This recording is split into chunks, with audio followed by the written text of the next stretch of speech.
Oh, there he is. You're on mute, Dave. Can you hear me now? We can hear you. Do you Okay. want me to, how long do you have today? Should we start with the landscaping after they do their presentation? Hang on, let me try to get the volume fixed on this. Hold on a second. Okay, I'm going to read the remote meeting. Hi, everyone. Today is January 25th, 2024. This open meeting of the Design Review Committee is being conducted remotely pursuant to Chapter 2 of the Acts of 2023, an act relative to extending certain COVID-19 measures adopted during the state of emergency, signed into law on March 29th, 2023. All members of the Design Review Committee are allowed and encouraged to participate remotely. The act allows the Design Review Committee to meet entirely remotely so long as reasonable public access is afforded so that the public can follow along with the deliberations of the meeting. The public is encouraged to follow along using the posted agenda, unless the chair notes otherwise. Members of the public who wish to view the live stream of this meeting may do so by going to Northborough Remote Meetings on YouTube via the link listed on the agenda. Ensuring public access does not ensure public participation unless such participation is required by law.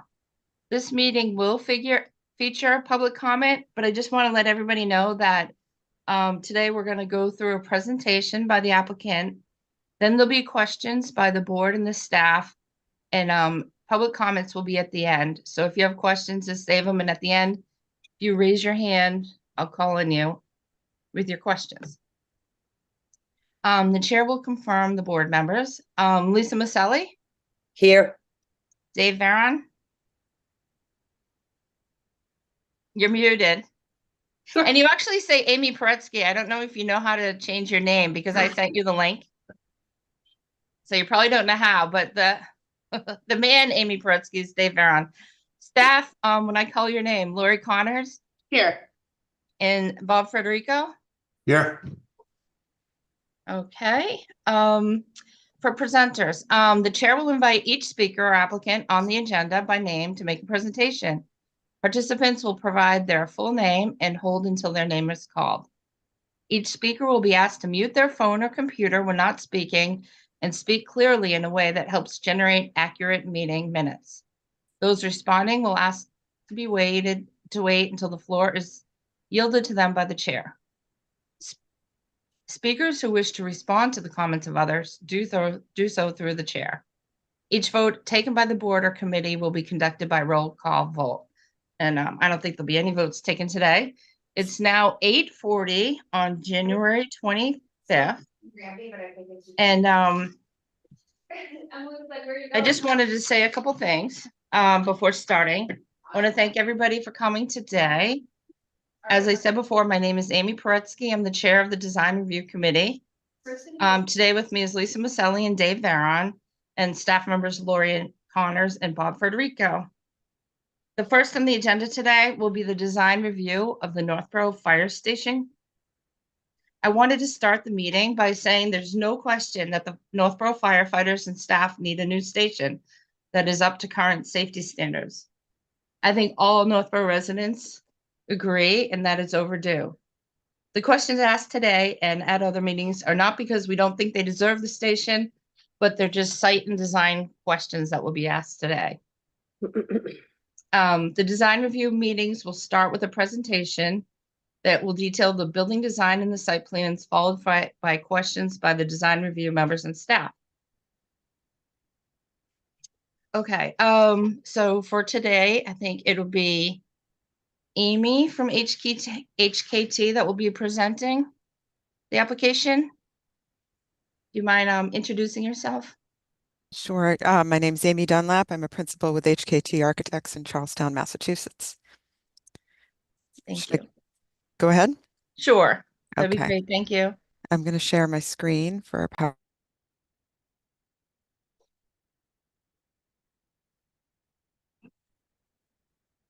Amy, you're muted. I'm sorry. Can you hear me now?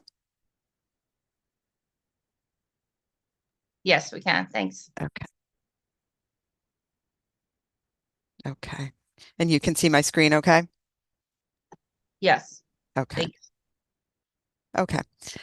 So I'll try to go through this fast as I know you have a lot of comments that you wanted to get to. Um, this was just sort of a agenda for the meeting. I'm just going to quickly go through where we are in the process, and then we can review the submission that we sent to you. The design approach that we've taken with the building committee, the first step we had was to develop a program. We sent out detailed questionnaires to the fire department, and we had a number of firefighters respond, which was great and really gave us a lot of good data to work with as we developed the program. We met with them, we toured the station, we went in depth in our conversations about their operational needs, both for the current and firefighting, and then looking out to 40 years, what they might expect that they needed. And that was used to develop the program for the building. From that, we developed several different plan options for how that program might be developed.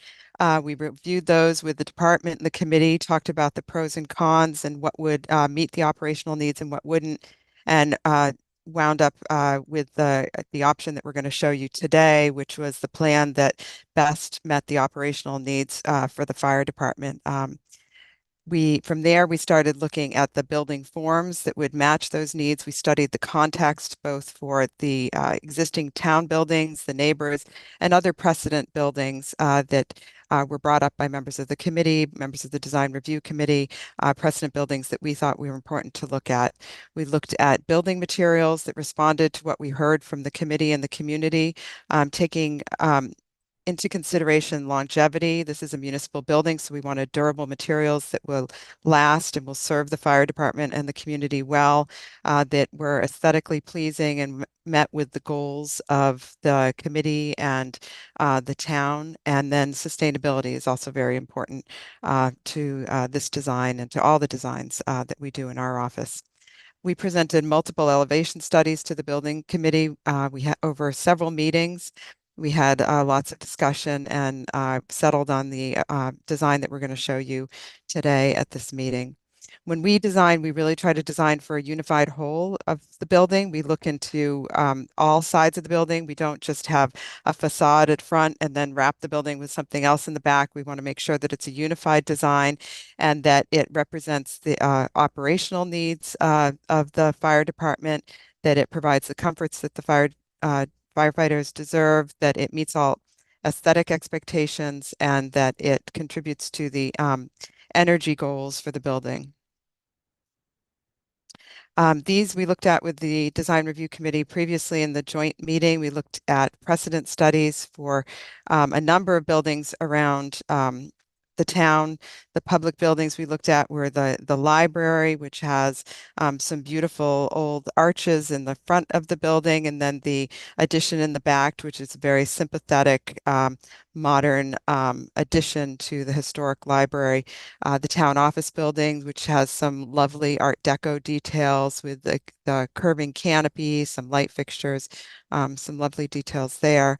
Other town buildings that we looked at your schools. I'm just going to grab my laser pointer here so we can point to some things as we talk. Some gentle arching canopies, some semicircular arches in the police station. We looked at pitched roofs, flat roofs, all represented on buildings in your community. We looked at window patterns where we have large openings with smaller openings above them, and building trim, dividing the window patterns, all as precedents as we developed our design. Other town buildings we looked at were the existing and the old fire station and the old town hall building,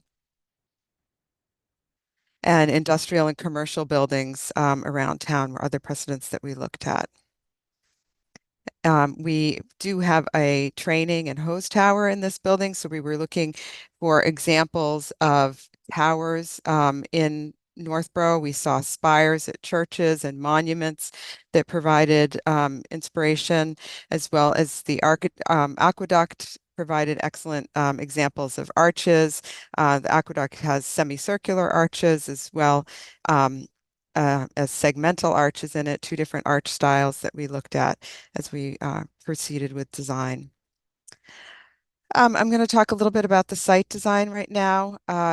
as we were looking at placing the building on the site, one of the really important things was to separate the parking to try to promote safety for the public parking and movement for the emergency response vehicles. The building is set so that we have staff parking on the east side of the apparatus bay. There are 23 parking spaces for the staff. There are 30 parking spaces for the guests. Those are on the west side of the building, separated again for safety, both with access out to West Main Street here and here. There is a retaining wall that wraps around the back of the site to contain the hillside. There are plantings that we will talk about that are all designed to promote safety and preserve sight lines coming out of the building for emergency response vehicles.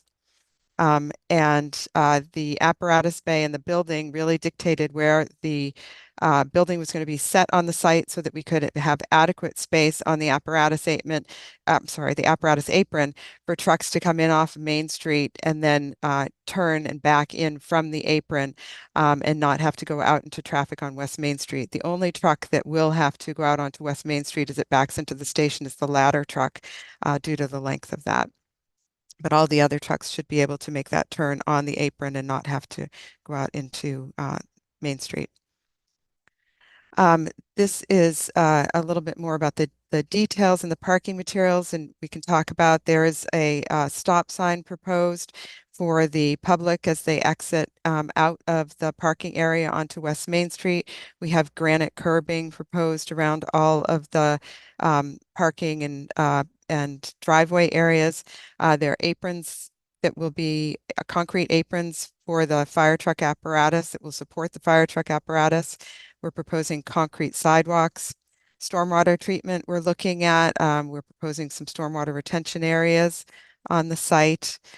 Grading is something we're still developing, but as you can see, there are some grades back here, significant grades that need to be held back by this retaining wall.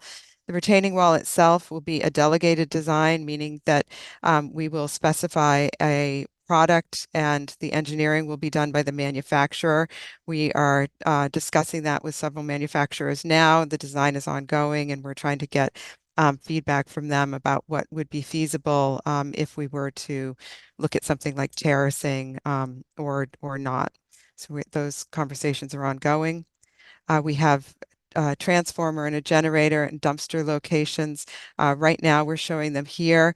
The fire department has requested that we provide a driveway access between these two parking areas for fire personnel only. So we'd be looking probably to relocate these items in future submissions. But we will also have a dumpster enclosure. Right now, we're showing a dumpster enclosure back here, which will be fenced in to enclose the dumpster. The plantings, as I said, are all designed to promote safety and maintain line of sight at all times. It was really important to the operations of the fire department that when the emergency response vehicles were leaving the apparatus aprons here, that they have a very clear line of sight down West Main Street in either direction. So they requested that any plantings of height be held back so that they can have that clear line of sight. We do have some trees and ornamental trees tucked in against the building and then behind the building as well.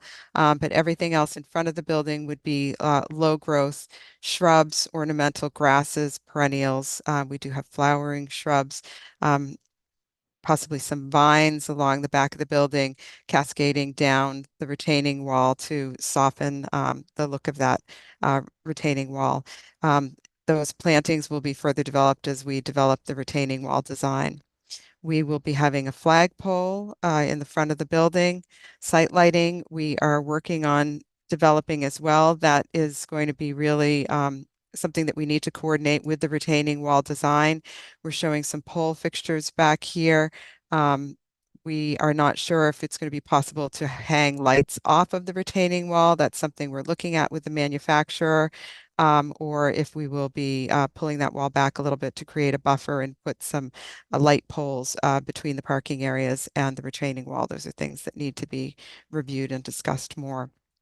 We're showing some benches by the front entry for public to sit and rest.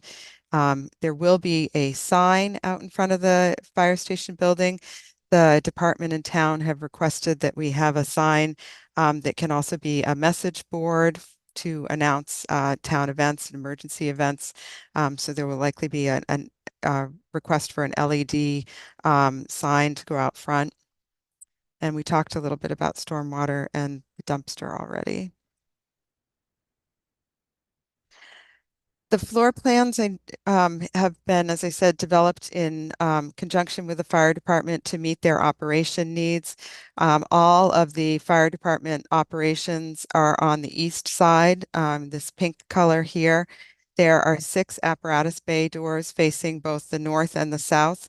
This really aids in the vehicular movement so that trucks can exit from both sides of the building. And not have to worry about juggling vehicles and trying to get them all out on one side out to Main Street. The fire department administrative areas are all on the west side of the building. The main entrance right here faces West Main Street, and all of the public spaces are located off of this main entrance lobby. All the spaces in blue are public-facing spaces, including the training and EOC room. The second floor has all of the fire department living areas, and those are all located on the west side of the building. There's no direct public access to the fire department living areas. Those would only be if someone was allowed up there by the firefighters, and they would access it by the elevator or the stairs.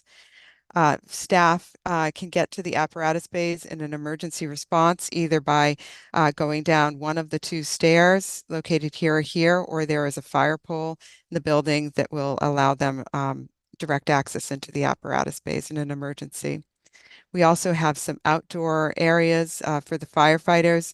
Off of the kitchen and day room, there's an outdoor terrace where they could have a grill or an outdoor seating for dining. There's also a roof terrace area off of the fitness room where they can work out. These are some of the neighboring sites and businesses that I know the committee was interested in having some photographs of those that we looked at during design. We've got the bank, the Dunkin' Donuts across the street, some of the other neighboring businesses that we were looking at. And as we started developing the design, there was a lot of interest in incorporating arches. Both we heard that from the community and we heard that from the committee.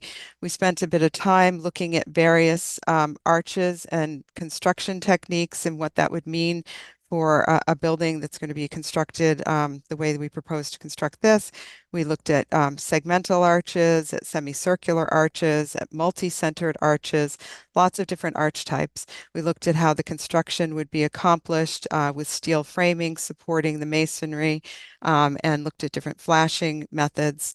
And we'll continue to do that as we move forward with the design. When we presented the first round of designs to the committee and we started looking at these masonry products and arches and all, there was a lot of discussion about H.H. Richardson, who was a prominent American architect in the 1800s. He was the architect of Trinity Church in Boston.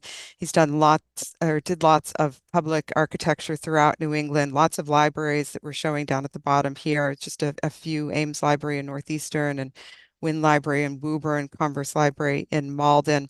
And there was a suggestion that we look at H.H. Richardson for inspiration. A lot of his buildings feature these very prominent arches marking the main entrance into the building. So we looked at those, and he had other arches that he would use in his architecture to highlight other things. So you can see there are a number of semicircular arches at main entrances, and then these segmental grand arches that are shown in other places, as well as other arch designs that he used. So we looked at all of that for different inspiration. We looked at the way he used different masonry products, the way he used banding courses to tie together different elements of the building, the way that he used window patterns. The windows really reflect the functions that are going on beyond them. So it's not the same window pattern repeated across the building. Windows are grouped together and reflect what's happening in the spaces beyond and the functions back there. So you see small windows at the top of the building and larger windows depending on what's happening behind. And that was how we came to the current design. We showed a number of options to the committee. This was the option that was unanimously selected by the committee to proceed with design. We incorporated a semicircular, I'm sorry, not a semicircular, a segmental arch at the main entry to mark the entry. We recessed the glass entry behind that to give some depth to the facade. We repeated those segmental arches over the apparatus bay doors, grouping together the doors to break down the massing of the apparatus bays into a couple of components. We looked at banding courses that incorporated those arches and then continued around the building with material changes below those banding courses noted at the entry as well as at the training and hose tower and the apparatus space support spaces. We have base courses in the building that again are another material and that continues around the building. We looked at breaking down the facade in smaller components, pushing and pulling the facade to try to break down the massing to fit in with the surrounding environments. And then we looked at varying the window patterns as well. How could we develop interesting window groupings and sort of take inspiration from what we saw with large expanses of glass and smaller pieces of glass above that, divided by different materials, grouping them in large groupings where we have large public spaces, smaller groupings where we have smaller, more private spaces behind them. And then we are also proposing a clock on the training and hose tower that would be something for municipal enjoyment and use. We have pitched roofs over the administrative wing, and then we're proposing a flat roof over the apparatus bays with roof monitors. Pitched roof monitors would be over that flat roof. Those would have a vertical surface of glass that would allow natural light deep into the apparatus bays, and then the sloped roof surface could be used for solar panels. This is the view of West Main Street with some of the neighboring building masses shown for reference. You can see the retaining wall behind the building and then the bank and other buildings around.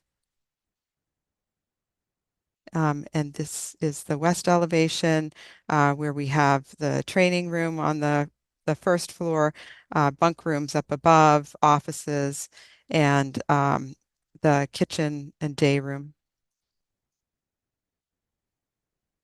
This is the southwest elevation view from the parking area. You can see one of those roof decks off of the day room that would be available for the firefighters' use. And the east elevation is primarily, this is the apparatus support spaces here. So there's a lot of storage behind that wall. For the south elevation, this is the elevation that faces the parking area. We continue the banding and the different masonry products. We continue the window patterns. The apparatus bays, we were proposing not incorporating the arches on the back side of the building simply due to cost considerations, but that's something that we can continue to discuss. The southeast elevation.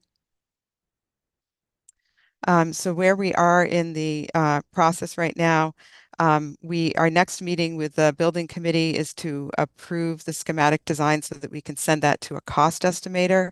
The cost estimate will then take several weeks to produce, and we hope to have a schematic cost estimate to produce or to present to the committee at the end of February.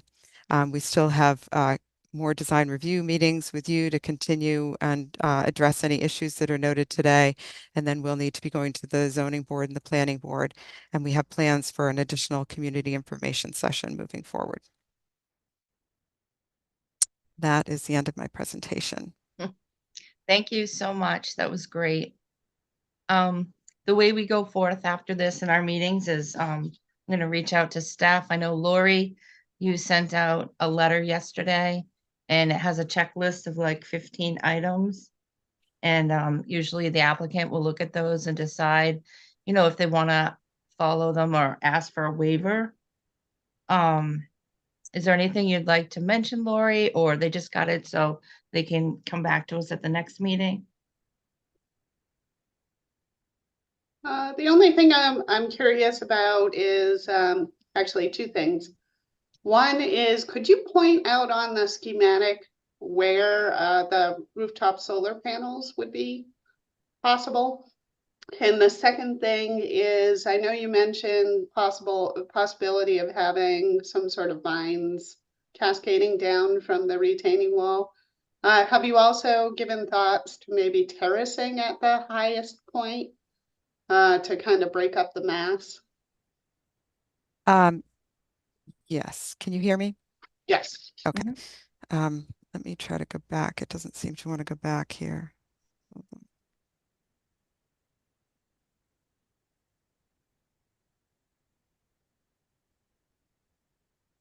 I'm going to address the second thing first, if that's okay. The terracing. Nicole Capistran from PARD, she might also be able to respond to this, but I know she has been talking to the manufacturer of the segmental retaining wall about possibly terracing. One of the issues that we're hearing from the manufacturer is that as you terrace, sometimes the height needs to actually increase in the wall, both because the grades are steeper as we go back into that hill, but also for structural reasons. So we are talking to them about the possibility, and we're going to certainly look at it. But it's I guess a question of whether the wall is going to get considerably taller if we are to do the terracing rather than just having the straight wall. Something that we need to investigate more. Okay. Amy, another option would be to slope the wall some. They have some systems where the blocks step back about 9 inches each block. So it steps back like 6 inches each foot. So the wall would slope at the base and the top, there'd be like a 15-foot difference. That can step back 15 feet or so at the top of the wall, giving it a slope, taking some of the edge off of the wall.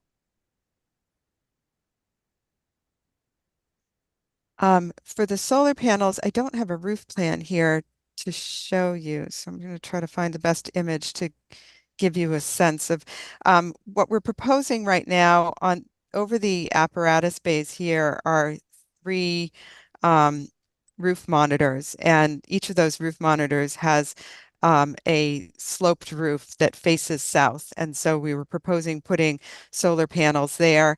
The other opportunities for solar panels, whoops, wrong direction, sorry,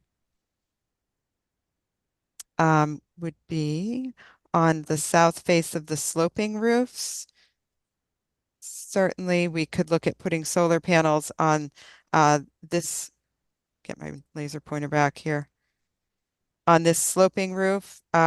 We have not done a solar study yet, but we can do a solar study and really look at what would be the most effective locations and whether it would be effective to put solar panels on this roof or on the opposite side of this roof. That's something that really needs to be done, but there are definitely opportunities for solar panels in various locations. Amy, if you show the view looking from the east, you can actually see the monitors. I think you had it up before. There you There go. we go. Yep, right there. Thank you. Okay. Right there. All right. Thank you very much for the planning board submittal. Hopefully that will be firmed up a little bit more, and I would be curious as to what size solar installation you can accommodate on the roof. Okay.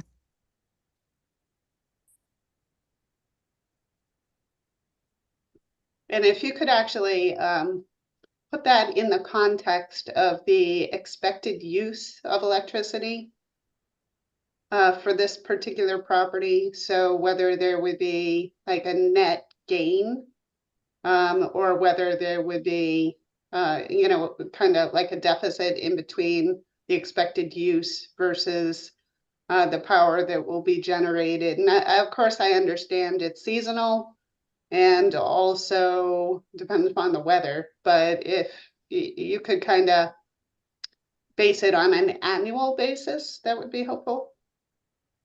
Okay. Thank you.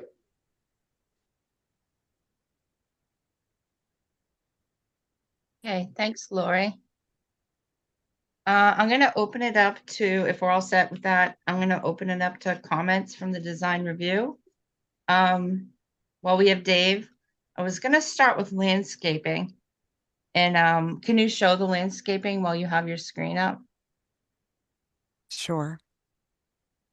I had some quick questions, so I don't mind if, I hope you don't mind if I start.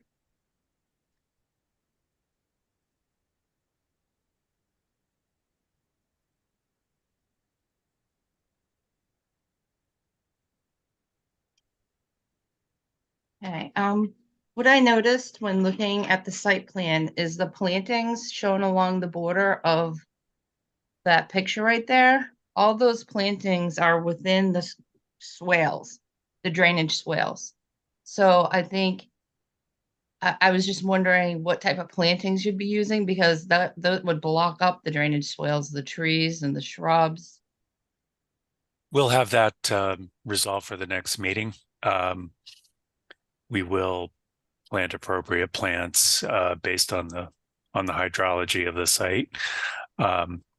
This was just sort of a schematic to show that we're revegetating the area where there will be significant grading. So hopefully some of the plantings will be outside of the drainage swales, because yeah. Also, this has to do with the stormwater treatment area. Have you guys looked into that? Like, is that a retention basin, or what is that going to look like? Yeah, so there's going to be, I can answer this one, Amy. There are a couple different options that we're looking into right now. There's going to need to be both detention and also treatment. Those are our requirements just based on state requirements for stormwater. So right now we're showing a schematic of a couple of surface treatment areas, and that's what you can see on the site plan. And we're also looking into below grade, which would be those kind of larger systems that hold back the water in order to meet the existing conditions. Okay, that would be great. Thank you. Also, you talked about you're going to pave all the way around the building now. They want to connect the parking lots. Where will the snow storage go? Because right now you have the snow storage in that location. Nicole, do you want to? Yeah, sure. This is something that we're still looking into. It kind of goes hand in hand with kind of that site lighting location that we talked about. If there is a potential for pushing the retaining wall back to give a location for those site lights, that would also be some snow storage area. Or on the lower side of the wall, there's opportunities to push that back to provide some either paved area or more landscaping area where that snow storage could be possible. So we're still looking into options. There's those landscape areas at the front of the site as well, but we also want to make sure it makes sense for the use of the site and the actual maintenance. So that's what we're looking into. Okay. Also, will there be a fence along the top of the wall, depending on what the wall is going to be at 30 feet? Sounds like there's going to have to be a fence on top. Possibly.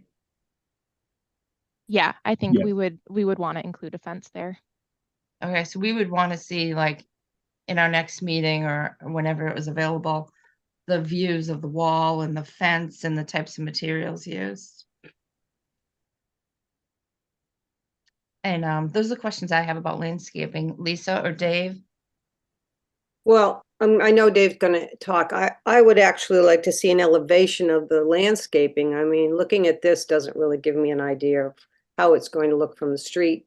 I don't fly over it very often, so I'd like to be able to see it from where people would see it, because it's right on Route 20. Everybody will be driving by. This is something that's going to be a huge building in a space that no other building is that size. And I think that that's number one, the thing we have to see, and the people have to see, because they have to understand what they're going to vote for and how it's going to lay on the land. And then I'll let Dave talk now. We'll talk about some other things. So I'll let him make his questions. Can you guys hear me okay? Mhm. Yep, Can you guys hear me at all? we can hear you. Okay, Now good. Yeah, All right. You guys kind of hit almost everything that I had. Definitely a listing of the plants, huge section elevations, huge. The wall is going to be the biggest thing. Which company you're using, how you're going to do it. We definitely have issues further down the street with the wall that definitely I don't want to see here again. The snow issue is huge. I don't see, Nicole, how you're putting it in front, because we just talked about how we have a view issue with fire trucks pulling out. I don't know where you're going to put it in front, and you need view there. So I don't know where you're talking about putting it in front. So that's a huge issue to me. I don't know where you're coming up with that or where you're going to put it. So I don't know what you're going to do with that. One of my, not a solution, but I think one of the ads that you need to do here, or a suggestion, which I think the firefighters would definitely like, is possibly a heated apron in front of that front door there, going right to the street. Definitely, I've seen that before. It's a huge help for those guys. And it's just a suggestion. I don't know if it's in the budget or whatever, but I think that's a great idea for them. I don't know if that's going to help you for snow melting in the back rather than bringing a melter, and it is a slow melt, but I've seen that done before. And or working with the DPW to get this thing snow hauled off site is a possible solution. But you have a tight spot there. Even moving that wall, you're not going to gain enough to come up with a viable snow solution here. I think you're going to have to haul off site. That's just my 2 cents from what I see here. I'm thoroughly involved in snow removal, even though I'm down here, but I think that's what you're going to end up doing for a big storm anyways. So I think that's a phone call you're going to have to make and try to arrange accordingly. Again, with the snow melt out front, you're gonna have to deal with the drain out there, which goes into the drainage system. Obviously, you're gonna have an inside drain for oil, whatever. We didn't get into that, but I'm sure it's there. I just want to see that as well. The wall, when you're talking on lighting, for downlighting off of a wall, all those type of retaining walls, whether it's Unilock or whoever, I'm not sure who you're dealing with, they all have to be set back, and they have to be engineered, which you're obviously doing. Are you trying to light the parking lot, or you're trying to light the wall? I'm not exactly sure when you were talking lighting what you're going for. So I don't know. What are you guys trying to do with the lighting on the wall? I think what we were thinking was if we were to terrace it, we might be able to find a way to put parking lighting in the wall. But as I say, it's something we're just starting to look at. And whether it's even feasible with the wall, we're not sure. Okay. I'll let you go ahead and see what you can do with that. There's no problem. David, just if I could comment on your question or your comment about the heated Yep. apparatus, the heated apron, that is in the plan, both front and back. That is in the plan? Yes. quick question, how far is Okay, heated? good. Does it go all the way from the doors to the street and the doors to the wall, or will No. it go all the way through the parking lot? No, it's not all the way out. Mark, do you know what the distance was? But So are you asking the distance the heating is going to go? Yeah. Yes, on the we talked about heating the apron. I can't remember how far out we talked, if it was 25 feet or do you remember what it was? I don't recall what the distance is. I don't remember if we came up with a final determination. We've done different ways. Typically, we have a concrete apron that's, between 10 and 20 feet, and then asphalt beyond that. We can include the snow melt just in the concrete apron. It can go beyond into the asphalt. I think it's a discussion that we still need to have with the committee and with the fire department about what will work best, and then look at the cost implications. Yeah, I highly recommend that. And the projects I've been involved, the longer the better. It's easier for you guys. It's phenomenal. Let's see. Your roof deck up top. Again, depending on how that wall goes and where we set up for landscape, I would definitely recommend some sort of shading up top there for you guys. Otherwise, no one will ever use it. I've seen this in project and different restaurants and rooftop restaurants where they've been designed with no shade. Some shading up top would be great, whether it's done with shading that comes off of the building, which is my favorite, or separate shading with tables and whatever. Not my favorite because in a windstorm they go flying. But something to look at. I'll let you guys investigate that. And then the snow and everything else that I had for notes here. So we're pretty good. That's what I got. Thanks, Dave. No problem. Sorry if anything's here. My internet down here. It held on while you gave the Terrible. comment, so that's great. It's breaking up now, though. All right, I'm going to start in with some of the site plan questions now that I had. Starting on page C300 on the first page, there are two dark lines in the driveways near the street. Can you just tell me what those lines represent? Those are I for just didn't know if they were setbacks. for a crosswalk. Oh, they're crosswalks. Yep. Okay.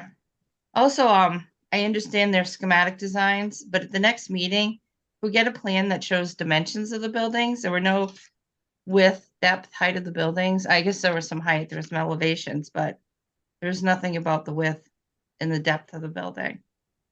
And I can see the east setback is 57 feet, but there was no number for the west side setback. We can do How that. far back is the apparatus bay from the street? So I'm not sure if you can zoom in, Amy, but it's 71 feet from the edge of pavement. The property line is further in from the existing, so that's where you're getting that 56 setback is from the property line, and that 71-foot setback is from the edge of pavement there. Yep, I saw those numbers. I was just curious where the numbers were from. And the width of the building, that's about 230 feet. Is that what you guys had said before? Mark, do you have that? I think that was about right. Give me 1 minute here.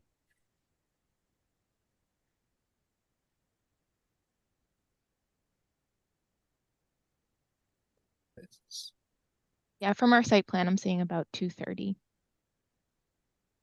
Yes, to about approximately 230 feet. Long. Okay. Yes. So the width is pretty long.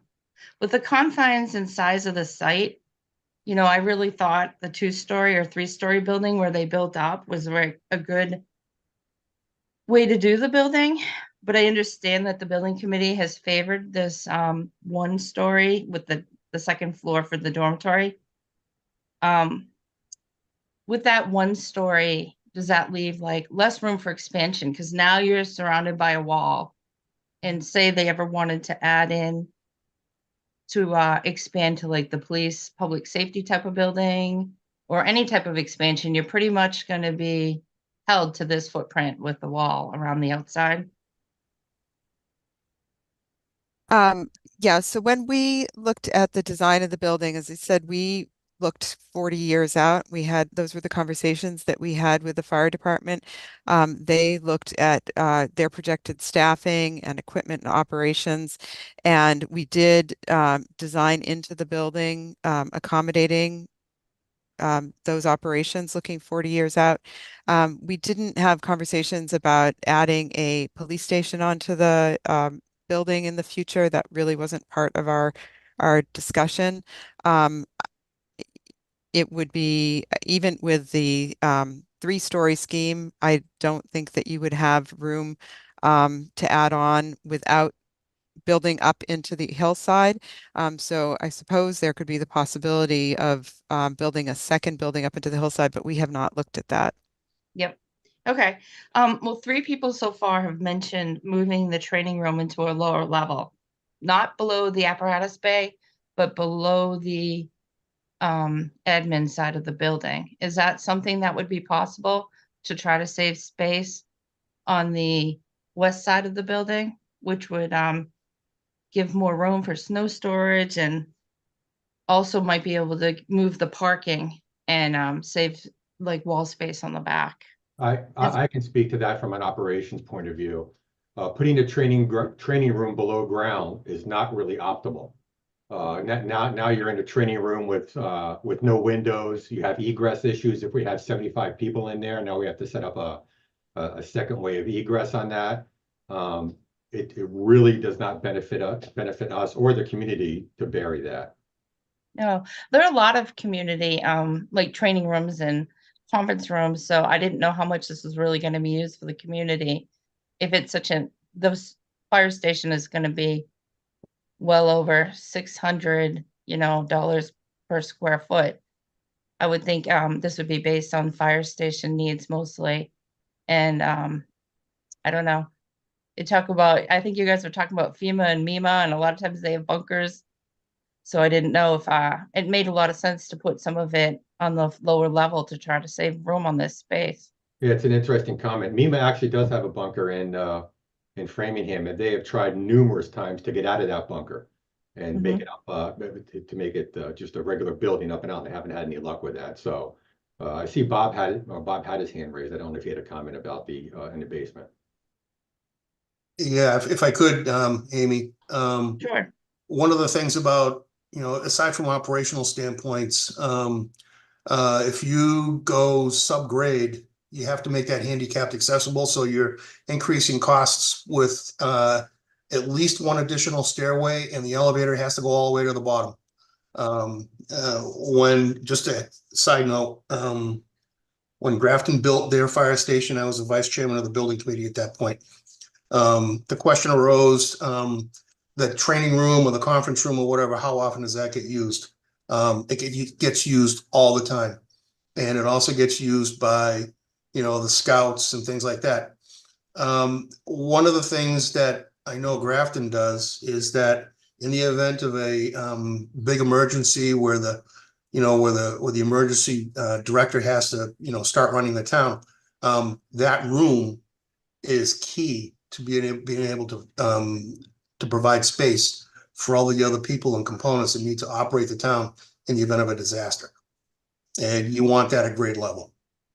In addition to that, your HVAC going underground is going to create issues as well, both in terms of heating and cooling, but also in terms of dehumidification and mold. You really want to keep the water out of there. Thank you. Oh, that's right, because there's a lot of water that comes down that hill that was talked about before. So if it went underground, there'd be water problems, more water problems. Okay. I find that I have a room in my house below the ground and I don't even have to turn on the heating and cooling just because of the way it is underground. So, but I just wanted to bring that forward because I know 3 people had questioned it. I thought it was a great idea. Also, the footprint on page C300 says 22,000 square feet. I tried to do some rough estimates and I came up with like closer to 30,000 square feet. Does that 22,000 square feet include the second floor? That the 22,000 square feet needs to be updated. That's not the current. It is closer to 30,000 square feet now. Okay, yeah, that's what I came up with numbers, 30,000 square feet. This might be a question for the chief, but in 2019, the building was 26,400, and now it's closer to 30,000 square feet.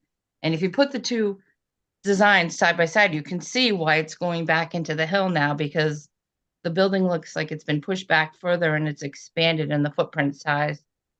I was just wondering why it's gone from 26,400 up to 30,000 square feet, what the changes were. Yeah, it's pretty easy. The building that from the feasibility study was just that. It's a draft building. There was no a site survey. There wasn't a final design. We weren't in schematic designs. It was just a conceptual design.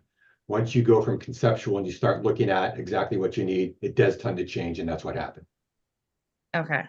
Sounds like they probably should have back then, because back then they were saying you didn't need a wall, and it made the site work better. It was like a good site for that size building and the location. But now that it's grown, It's still a and good site for us. We're happy with it. yep, it's just going to add to the cost for the taxpayers. Also, the parking lot before wasn't going around the back. So the parking lot right now for the public ended. And then now it's wrapping around the back, which also is taking up space and pushing the wall back. I just wanted to note that. I had thought if the training room went underneath and the parking lot in the back went away, then you would have less of a need for a wall. Also, one other thing, would you look at cow wall versus the roof monitors? Cow wall could be more affordable, and it might not have as many areas where it can leak. It's been used for a lot of years, and I actually have a picture I could share screen if people don't know what cow wall is. Actually, do you mind stopping sharing and I'll show a picture? Sure. Okay. Let me just.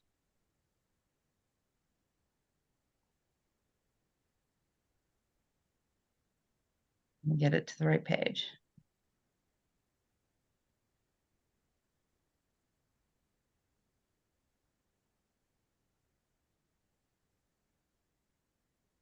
Okay, so cow wall. Can everybody see my screen? Yes. So cow wall is like a really big skylight. This is Roach Brothers in Westboro. So next time you go to Roach Brothers in Westboro, look up when you're in the vegetable section, and their whole roof there is made out of cow wall, and it lets the lighting in. And I didn't know if that would be something that they would be looking at along with the roof monitors, because it sounds like the roof monitors have to be built specifically for the building, and it seems like there might be more chances for like maintenance issues. And Yeah, we are looking at different glazing products right now for the roof monitors. We don't tend to use Cowwall, honestly. Cowwall is a brand name. It is a fiberglass panel product. A lot of the fiberglass panel products do have issues over time with yellowing and really decreasing the amount of natural light that gets into the space over time. Um, One of the challenges that we have with a public building in Massachusetts public bid laws is that we have to have 3 equal products that we specify for every product that we incorporate into the building. So it's one of the challenges as we look at, both the retaining wall and something like this. We can't say that we're going to use this one particular product. We have to make sure that there are other products that we can specify that would be just as acceptable for the building. There are polycarbonate glazing systems that we have used in this application before, which are very similar. They create the diffuse light that you see, like similar to what you're showing in the cow wall here. They're also a very durable product and offer high insulation values.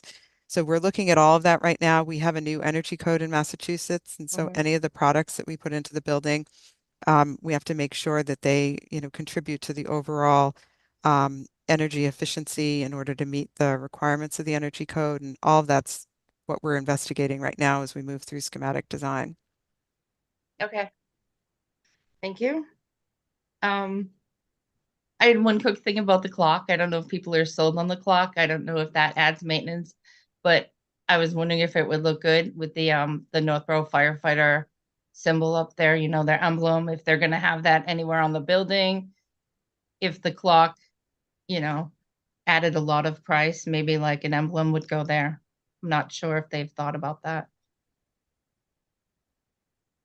One thing I noticed, and I know it's schematic, so you're still working on the designs, is that when I looked at the windows and some of the windows and the building elevations didn't match the plan. So like when you looked at the outside location of the windows, it didn't match where it was sitting on the inside.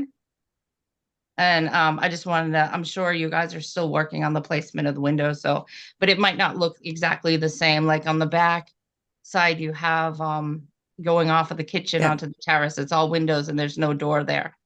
Yeah. It's a little bit of the design process and how we work with different software products, and it is schematic design, and we're sort of marrying it all together now. So hopefully in the next submission that will all be coordinated, and the plans Okay. will match the elevations. Yeah. Yep. Some of the banding too. I love the banding, but some of the banding, it wasn't the same on all four sides, like of the hose tower. And I had a question about the hose tower. Like, why is it so wide? Like some of the hose towers are more of a square, where this is a rectangular. It goes really far back, and is it to do with the stairs? It is. It's to do with the stairs and the operations and how they're going to be training in that space, how to get it's just the layout of the stairs, how to get from the floor to floor. And then at the second floor level, there is a landing where they can uh, enter into the tower and do training exercises and all. It's just, how it laid out to meet those operational needs. Mm-hmm. And the 58 feet, that's for operational needs too. I'm just trying to think of ways, because I know all of this is going to be super expensive. Not that they don't deserve it. And I'm just wondering, when it comes to town meeting, there are going to be questions about, money. Yeah. So does the tower have to be 58? So the fire department uses 100-foot long hoses, and the hoses get folded in half when they're hung over um, the system that they hang from to dry. So you have to have the 50-foot length for the hose to actually hang. And then the additional height provides for someone to be up at that upper level and standing underneath the structure. So that's how we get to that height. Okay. Is that where the hoses will be stored? I noticed in the 2019 design next to the hose tower, there was a room for hose storage, which I thought was a great layout. But now the hose storage room is now for reports. There's reports on it. Will the hoses be stored by hanging them in the tower and leaving them, or do you take them down once they dry and store them? They get rolled up once they're dry and stored. Okay. And there's a room for those off of the apparatus bay now? It'll be stored in the bottom of the hose tower. We have racks on ours now, same thing. Okay. All right. What are the materials that you have surrounding the apparatus bay doors? I know there's a green black material. I don't know if you've locked in on what type of materials that would be. We're still honestly looking at that.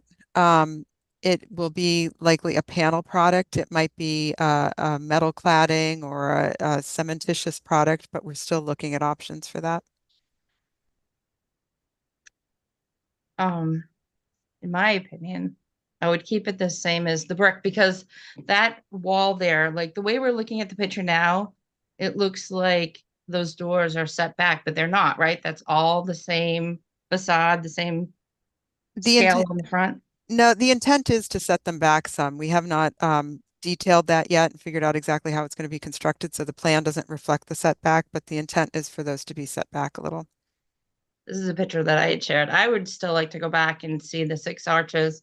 I feel it looks more classic. I feel the 2 arches is more of a contemporary look because it's an expression of the arches. And here, there's no green, black materials. I feel it's a more classic look to keep it the brick.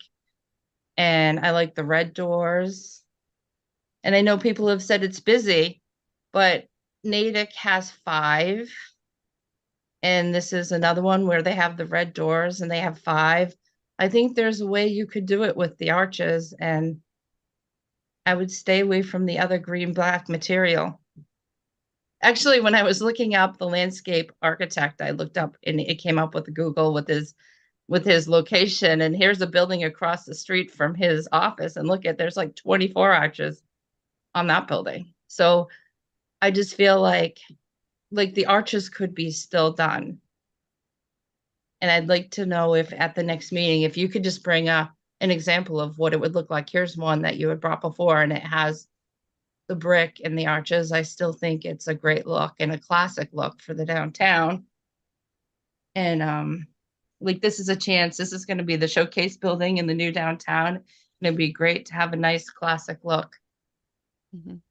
But I think, you know, it's going in the right direction. I think it looks good. I like some of the banding, but I'm going to open it up to like Lisa and Dave right now to see if they have any questions.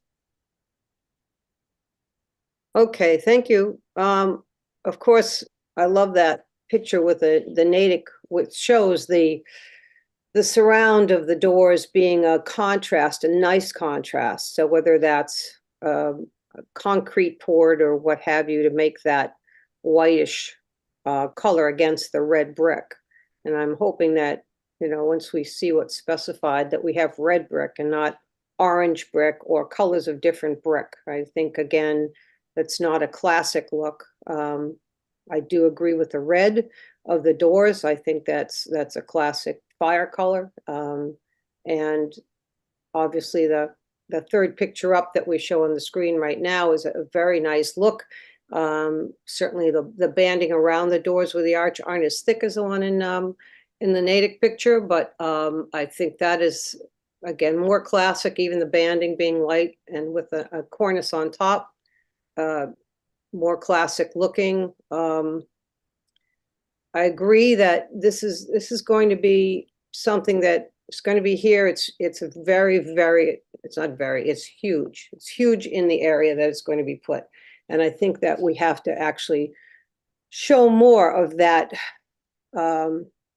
elevation. I don't think people understand how big this is going to be, and next to each other, not in the drawing that you've done, but actual three-dimensional look. I know that the computers can do that, and I hope in the next time we come around, that'll be there. And I hope we are going to get some arches in the doors and the windows. I mean, we talked about that, and I hope that's not set aside, because that is the one combination of things throughout the town is the arches. I certainly don't want to have an institutional look, everything with the thought of an expression of something that should be a pretty well, this is what a classic fire station looks like. I do want to go back to talk about the wall and about what's going to happen when we're working on the site, because I think that's a really important aspect of this lot. Again, when we first saw it, we didn't know that there was going to be a retaining wall. Then there was just a straight retaining wall, and now there's a U-shaped retaining wall. Part of that retaining wall is going to abut the, was it 73 West Main Street, the Hillside Grill, which also has a good portion of this hill carved out. And so the west side of the fire station and the east side of Hillside Grill are going to come together. How have you designed that so that their area is not going to be compromised? And it's going to look somewhat conforming to each other. Is it going to be a step down? Is it going to be the same level as theirs being cut out? That hasn't been shown, or I don't even know if it's been a thought of design yet. I'm concerned that the ledge that's there, if it has to be blasted to go in, what it's going to affect. I guess they must do testing for that. I'm not sure how that's even approached, but every house on the hill up there has a well. They also have a fire suppression unit with their houses. There's a water tank up on the hill.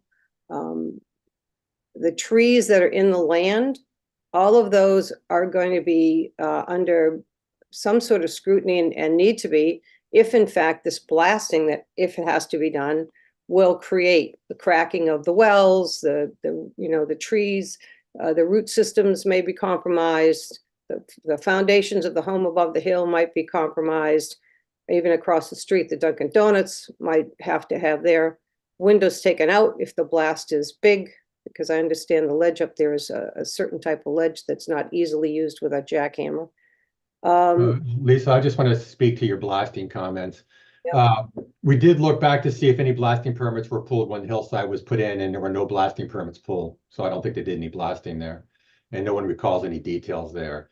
As far as blasting, it's all done according to the laws of the Commonwealth, and much of the belief of the damage from blasting is damage that was pre-existing, wasn't caused by the blasting. I've been doing blasting laws for a long time, and that would all be checked out via pre-blast surveys and stuff like that. So if blasting had to happen, it would be done appropriately.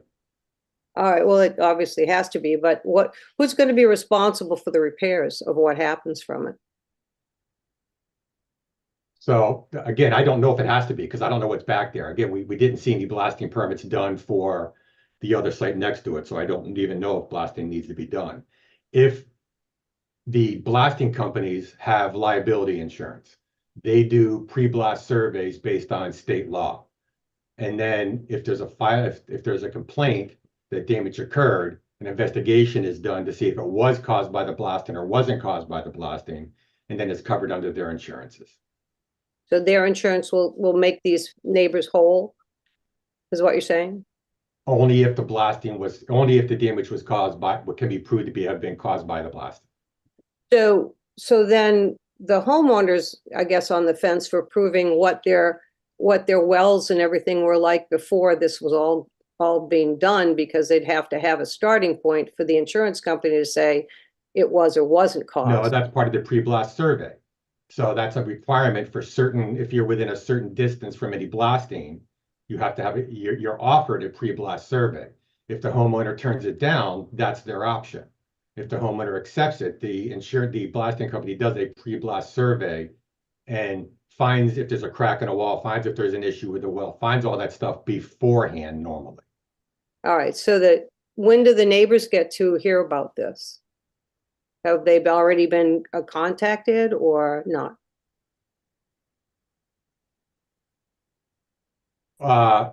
We don't even know if blasting has to happen. So there would be no contact at all. There is an abutters letter that's been drafted that will be going out to abutters in the area. That was just drafted recently, and I'm in the process of finishing that up. But as far as blasting, there's no need to reach out to anyone until we know whether or not we have to do it. And then if it does have to be done, the blasting company takes care of all of that. Okay. Lisa, if the other thing is blasting would be the last resort. They come in before, like if we had to do a site like this, we would come in and we would come in with a machine with a hammer, and we would have to hammer first before we would even go to blasting. That blasting would be our last resort that we would ever want to do. Right. No, I agree, but I think that considering the hill and the height and everything else and the past history on that land, I don't think it's, I don't think it's a minimal thought. I think it's something that we have to be prepared for. Right, but one of the things that he just said is when you look at Hillside, they didn't pull any blasting permits, which is an indication that they got away without blasting, which means they probably hammered that whole hill down, which is a good sign. Yeah, because of the type of ledge, correct? Right, and most of what I've run into in Northborough is very shaly and it breaks apart pretty easily, which is nice. I mean, not to say we haven't blasted before, but most of it breaks apart nicely. I'm not going to say it's all like that, but if you get lucky, which you may, that's what we're hoping. I mean, they're helping. I'm not doing this project, but that's what they're hoping for. Right. Well, I can understand that. And I'm speaking too. I mean, I'm speaking some questions from different residents that have had those concerns who live up on the hill, because the absolutely trees in the back of their homes, because when you're up on Liberty Drive, right, we don't want any of those wells going south because they're all on wells. Absolutely. And not just the wells, the tree line themselves gives a buffer, so they don't have to see Route 20. But if you take those trees away, you see Route 20, you see Hillside, you see Duncan, and they don't have any land to build their own a buffer zone anymore because of the way that mountain, and they were built on that mountaintop. Yeah, I mean those properties, the buffer behind them. From what I recall from working on one of those homes, it's very small behind them. Not a lot of land. Right. So we really have to be concerned about that as well, and what's going to happen with that, because those homes have, they deserve to be able to live the way they did live when they bought the homes. I agree. That's huge. Yep. And I think that the not being able to see the type of a wall it's going to be, not be able to see the fencing that's going to be on the wall, not to be able to actually get a good understanding of it. I think at some point we have to see that so that people do know pretty much what's going on. Right, that was my point. That wall is huge. I need to know everything about that wall, or I would like to know everything about that wall, as soon as possible, because that's the biggest thing, without a doubt. And then driving into it and parking into it. I know that when I've gone up to the other business and going up the hill and parking in an area where that kind of a wall is around me is it's uncomfortable. It just is. It's like,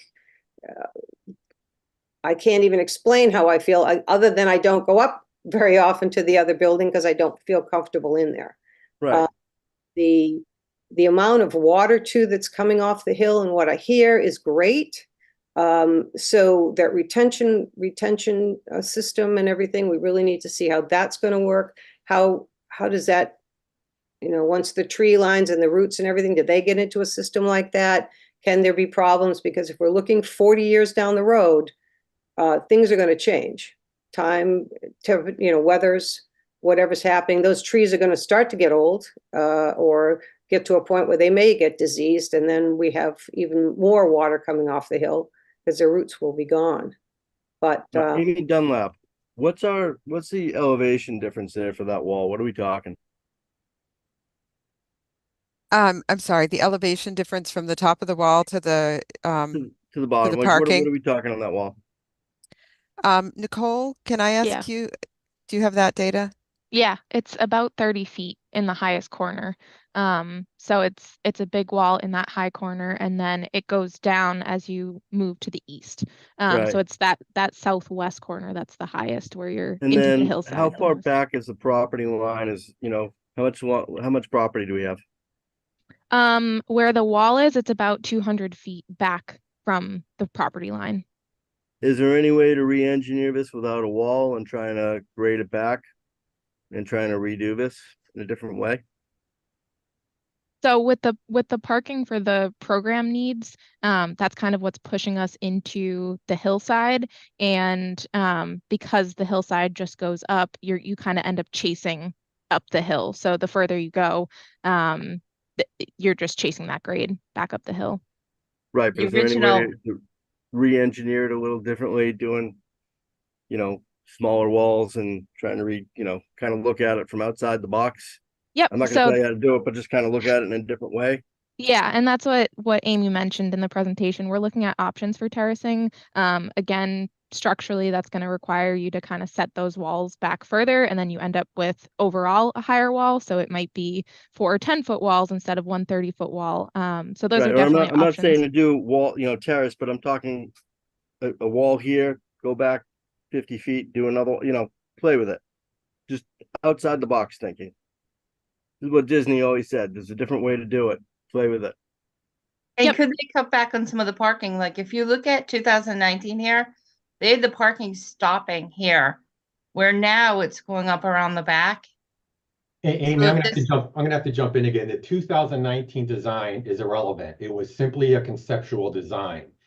What we really need to look at is the design we have now, which is done with site surveys, and it's an accurate design. That would be much more accurate to look at than the 2019 design. But does it need 30 public parking spaces? Like they had 20. If you cut back on this parking back here, then the wall comes down. It gets rid of a lot of the problems. I still think you can keep what you have for parking and just kind of play with the wall and how it's being played with a little bit. Just kind of play with it. Because that was their plan before, to grade up into the hill when they picked the site. And you can see like this is the Monroe Street site right here. But now the Monroe Street site is touching the building. So it either got pushed back or got bigger. You can see the admin area is a lot bigger. Yeah, I think, as the chief said, there was no site survey done in 2019. They were just looking, we weren't the architects at that time. I don't know exactly what they were looking at, but I imagine they were looking at GIS, which doesn't have, the most accurate data sometimes. And so we got a site survey and the grades were a little different than what was expected. We did some more in-depth programming, looked at constructability and all, and that's how the footprint changed and the parking layout and the wall design changed. So it's just, as the chief said, it's a different point in time with different levels of information that were available. I think if that design had progressed and once they had discovered or completed site survey work, they would have discovered that there was an issue and that they probably would have ended up with a retaining wall as well.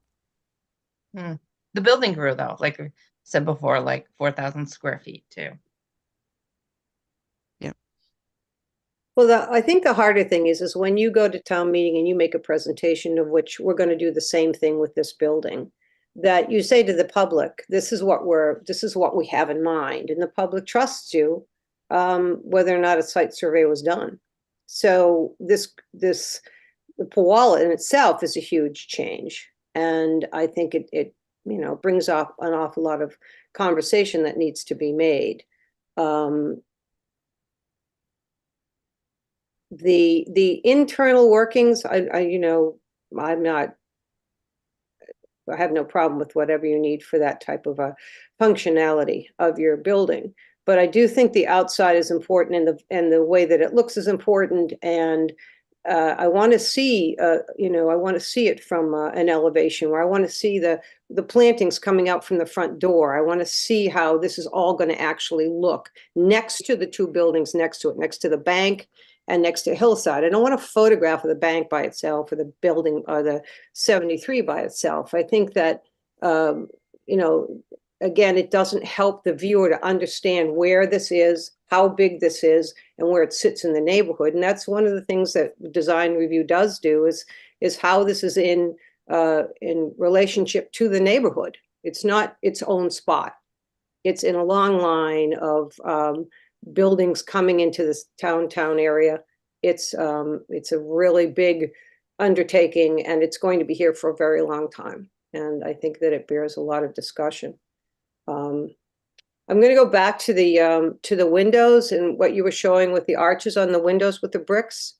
Were you just showing that to us, or was that going to be a consideration of our windows now, that you were going to look at how you could put some brick arches in there with a keystone? I'm sorry, were you talking about the drawings, like the black and white drawings that we were showing with the different styles of arches? Is that Yes.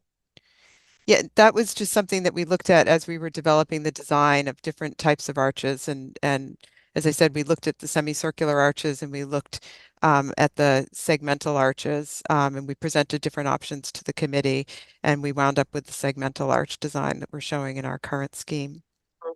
Yeah, I did watch that meeting. I didn't see anything that even came close to these with the windows and everything else with some arches on them. So I would like to again go back and see that put in so that there is some arching in the windows and make it more as it comes around, because the sides and the back of the building are totally modern and very industrial looking. And I don't really want this to be an industrial look. I don't think that's what the people of town enjoy, is seeing a lot of the buildings that may have been used for ideas. I'd also like to see a cornice or a higher parapet so that we're not seeing those the windows on the top of that roof.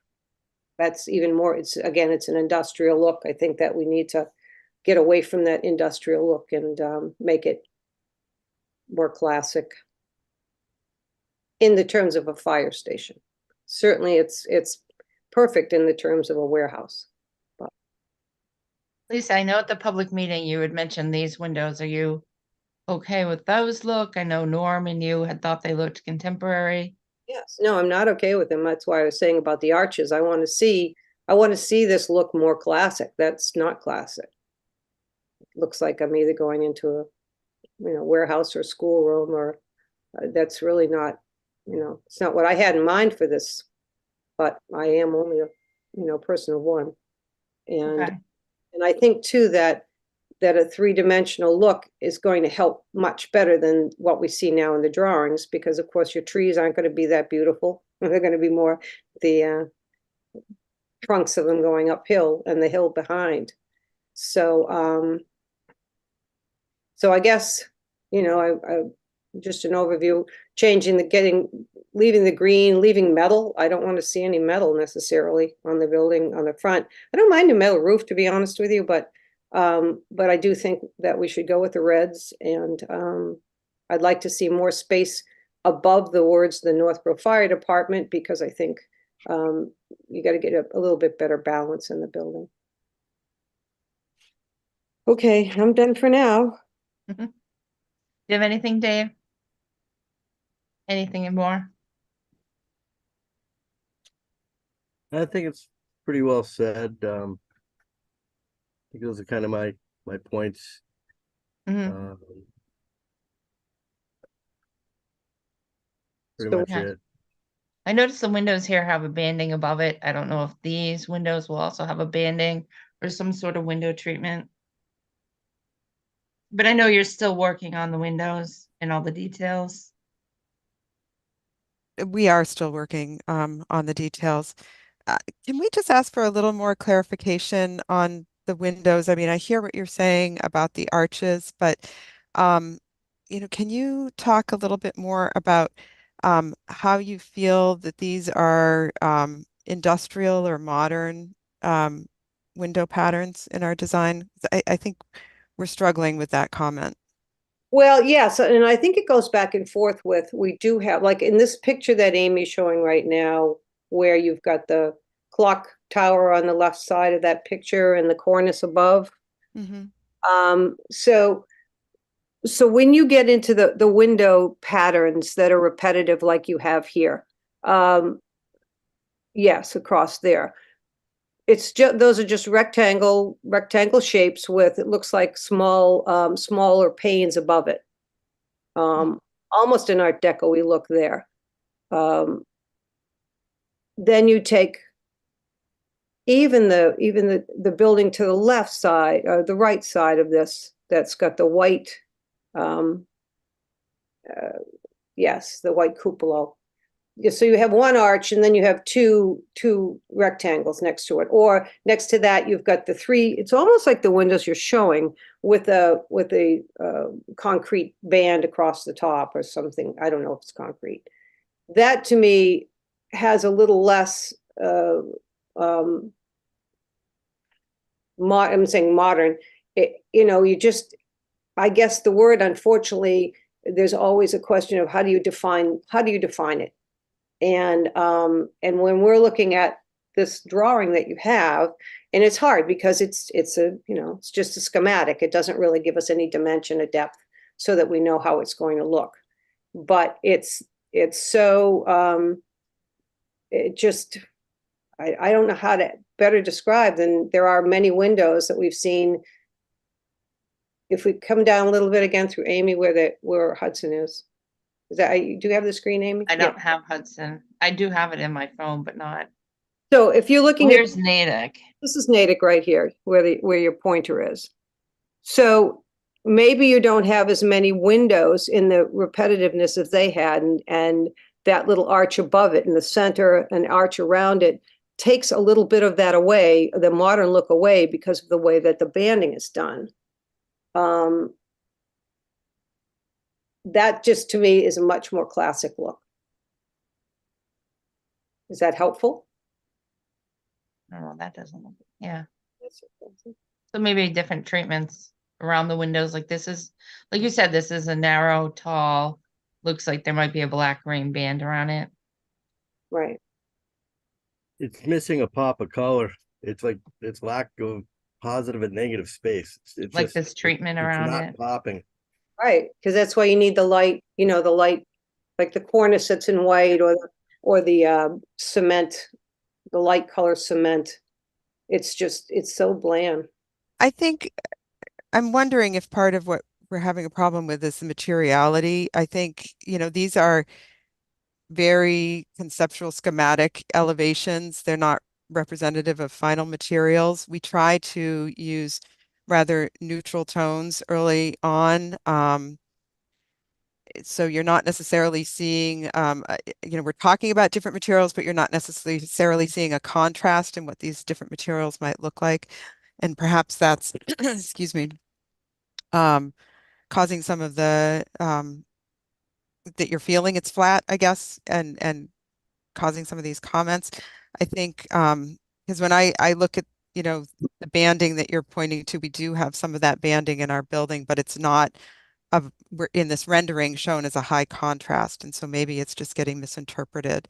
Um, as I look at the building that you have at the bottom of that screen of the photograph, on the right-hand side, I see 3 windows under precast lintel that are rectangular with 2 smaller panes up above, which is exactly what we have in our Right. design.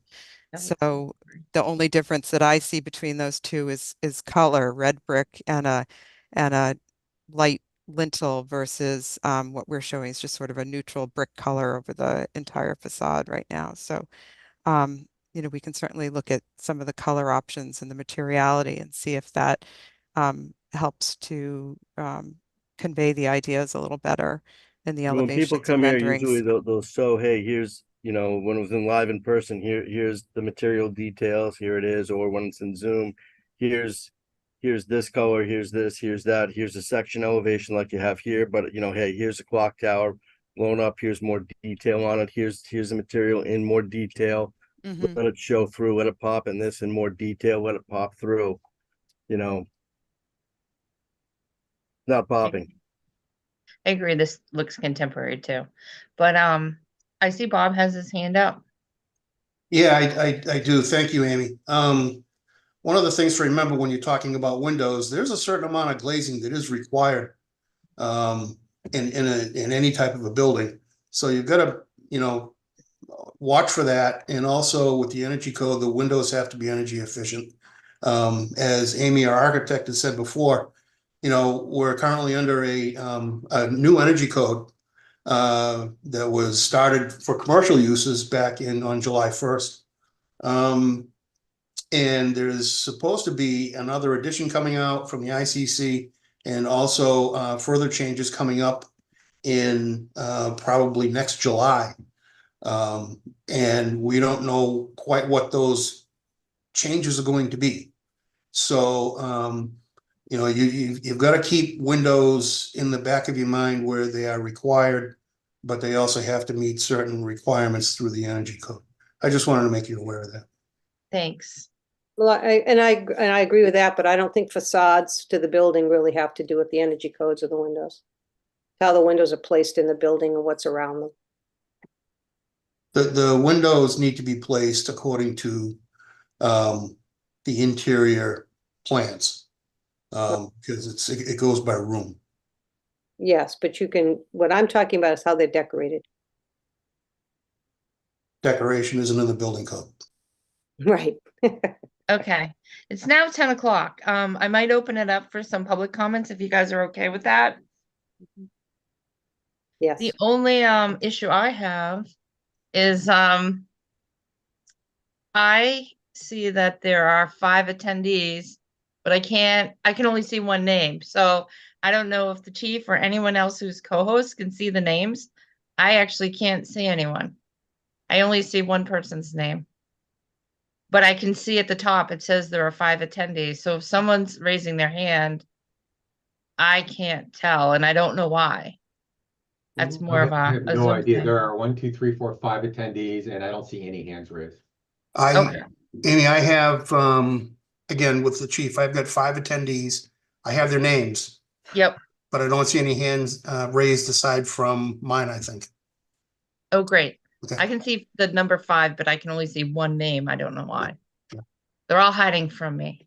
The attendees include 2 members of the Fire Station Building Committee and 3 members of the Fire Department. Okay. But no one has their hand raised. I don't see anybody.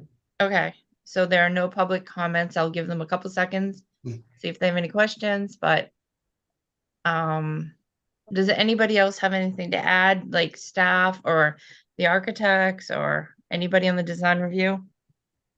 When will they come again before us with the changes that we've asked for?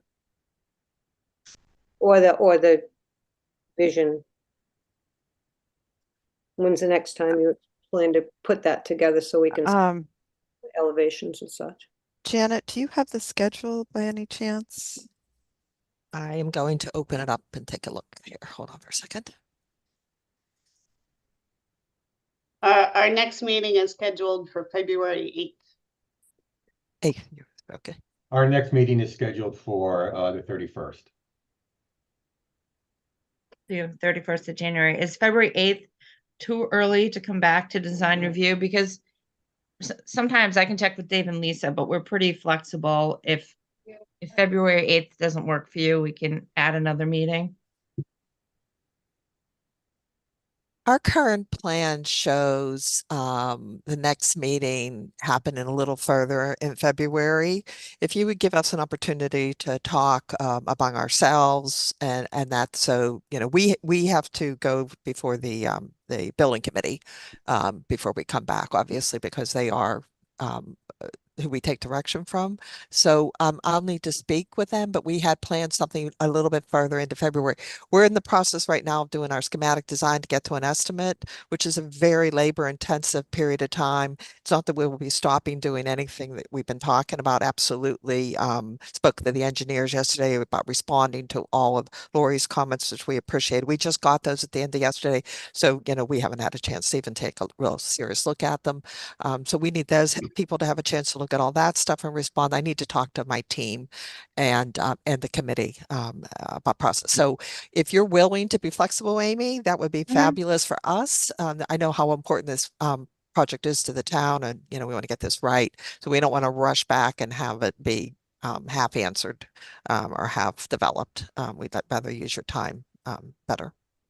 Okay. That's great. I also have I know I asked a lot of questions. I have them all typed out. I can forward them too if you want to go through them. Yeah, anything that anybody wants to formalize to us, it's always nice to be able to share those. I was able to quickly, we haven't had a chance to look at them, to get them out to Ray and Nicole, the concerns that Lori noted. There will be some that, will, without question, we'll be doing, and other ones that, we'll have questions come back and how we deal with those issues because of the complexity of this particular site. And then we'll have a chance to do a better job with those. So anything you want to get to us is great. Okay, thanks. And I know, Amy, any questions you send, could you just make sure that they go to the building committee too, so I can make sure they are, or to me, and I'll make sure the building committee gets them. sure. And we also received 2 letters from the public. I'm hoping you got those. If not, I'll forward those to you too. They had some questions and concerns. Please make sure. And ideas. It's always good to hear from everybody. Yeah, I might have gotten 1, but I don't know about 2. So make sure if you could send them again, that'll make sure that nothing gets lost. Because I would say send everything to the chief, because he is the distributor of all comments to everybody. So that would be great. Thank you. Yep. And thank you for coming. Like, I do think it's definitely all moving in the right direction. I think you guys are working through it all, and I really think it's coming along, and it's going to be a showcase for the town. So thank you for listening. Bob, I see your hand is still raised. Do you have another question? Yes, I do. Thank you. I'm throwing this out there. The main pedestrian entrance in the front of the building is underneath a roof that is not a gable roof. And I don't know if the building committee or the architects have come up with a roofing material. But my question is, has anybody thought about protecting that entrance for pedestrians coming in from the fall of snow off of that roof? If you've got standing seam metal roof, I don't know. I don't know what the choice is, but standing seam metal roofs sloughs off a lot of snow at a big time.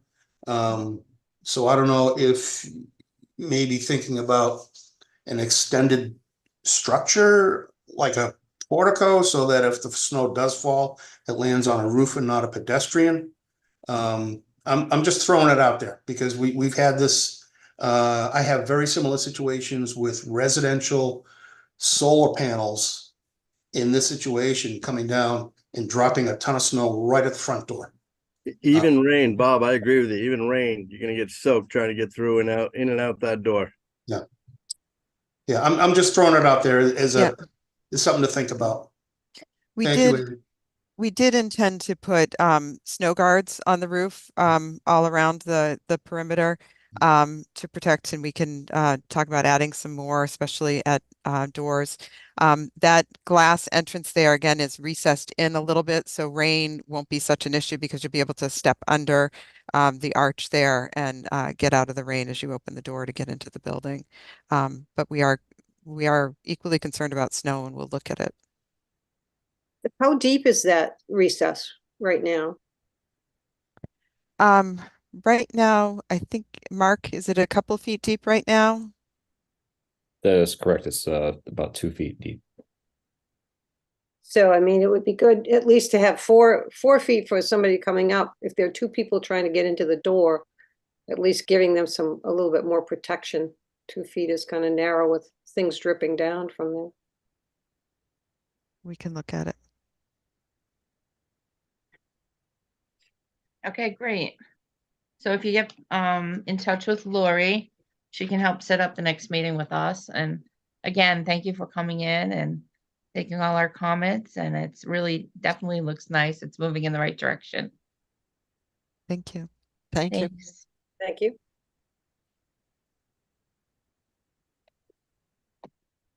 Board members, it's 10:12. It's running late. So I don't know if you want to just push the minutes and everything else until our next meeting on the 7th. It sounds like the fire station committee won't be coming back on the 7th, so we will have time to do minutes and talk about sign guidelines. The next meeting should be the 8th. Oh, the 8th. I think that sounds like a plan. What do you say, Dave? That's fine with me. Lori and Bob, did you have anything else to add? I do Anything not. else for today? No. Okay.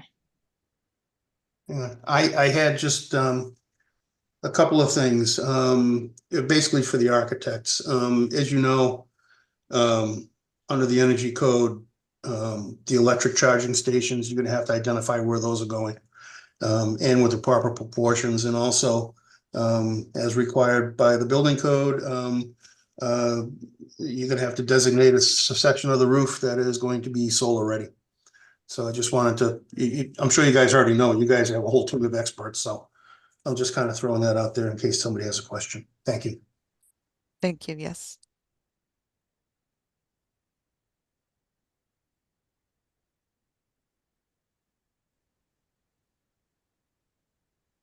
Okay, so if there's nothing else for today, can I have a motion to adjourn? So moved. Motion to adjourn. Second by Dave. Roll call vote. Lisa Maselli, Yes. Dave Varon. Yep. Okay, and I'm an aye. Have a great week, everyone. Thank you